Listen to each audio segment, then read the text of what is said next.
నిరీక్షణ prayer house మరియు centre సంఘముల తరపున నీతి సూర్యుడైన యేసుక్రీస్తు నామములో మీ అందరికీ నా వందనములు.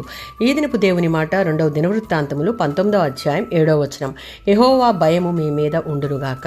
2వ దినవృత్తాంతములు 19వ అధ్యాయం 5 నుంచి 11 వచనాలలో యెహోషాపాతు స్థానికంగా న్యాయాధిపతులను నియమించాడు. దేవుడు వారిని గమనిస్తున్నాడని, నిష్పక్షపాతంగా వ్యవహరించడంలో దేవుడే వారికి ఆదర్శంగా ఉండాలని ఈ 2 విషయాలు వారికి జ్ఞాపకం చేశాడు. యెహోషాపాతు తన పాలనలో కేవలం ఆచరణాత్మకమైన విధానాలు ప్రవేశపెట్టడమే కాకుండా ఆధ్యాత్మిక విషయాలలో కూడా దేశాన్ని చక్కగా నడిపించాడు.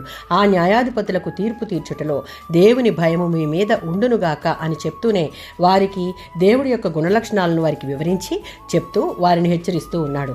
దేవునికి వ్యతిరేకంగా ఏమి చేసినా శిక్ష తప్పదు అని జ్ఞాపకం చేస్తూ ఉన్నాడు. ఆయనకి లోబడి జీవిస్తే ద్వితీయోపదేశకాండం 32:4 ఉన్నట్లుగా యెహోవా ఆశ్రయదుర్గముగా ఉంటాడు. ఈ పదం యొక్క అర్థం జీవితాన్ని నిర్మించుకొనడానికి స్థిరమైనది, సురక్షితమైనది అయిన పునాదిగాను, రక్షణ కొరకు నమ్ముకొనదగిన ఆశ్రయంగాను, జీవితం అగమ్యగోచరంగా ఉన్నప్పుడు దారి చూపించి నడిపించే సహచరుడుగా అన్నట్టు వర్ణిస్తుంది. ఆయన నీతిపరుడు, న్యాయవంతుడు కనుక దేవుని బిడలంగా ఆయన ఏర్పరచుకున్న ప్రజలు ఎవరైనా సరే నీతి న్యాయాలను, యథార్థతను కలిగి ఉండాలన్నదే దేవుడు కోరుకుంటున్నాడు. రోమీయులకు రాసిన పత్రిక 2:11. దేవుడు పక్షపాతి కాడు. ఆయన యూదులకు అన్యజనులకు కూడా నీతిగల న్యాయాధిపతి. ధర్మశాస్త్రము తెలియక పాపం చేసిన వారు నశించిపోతారు.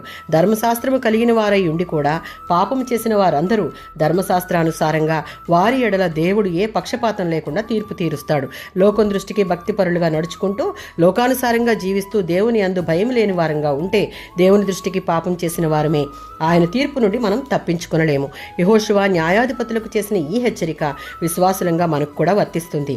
దేవుని నుండి ఆశీర్వాదాలు, క్షేమము, భద్రత కోరుకున్నటి కంటే ముందు దేవుని యందు భయభక్తులు కలిగి నీతి న్యాయములను అనుసరిస్తూ యథార్థ హృదయంతో ఆయనను సేవిస్తే ప్రతి ఆశీర్వాదం మనదే. ఆమేన్.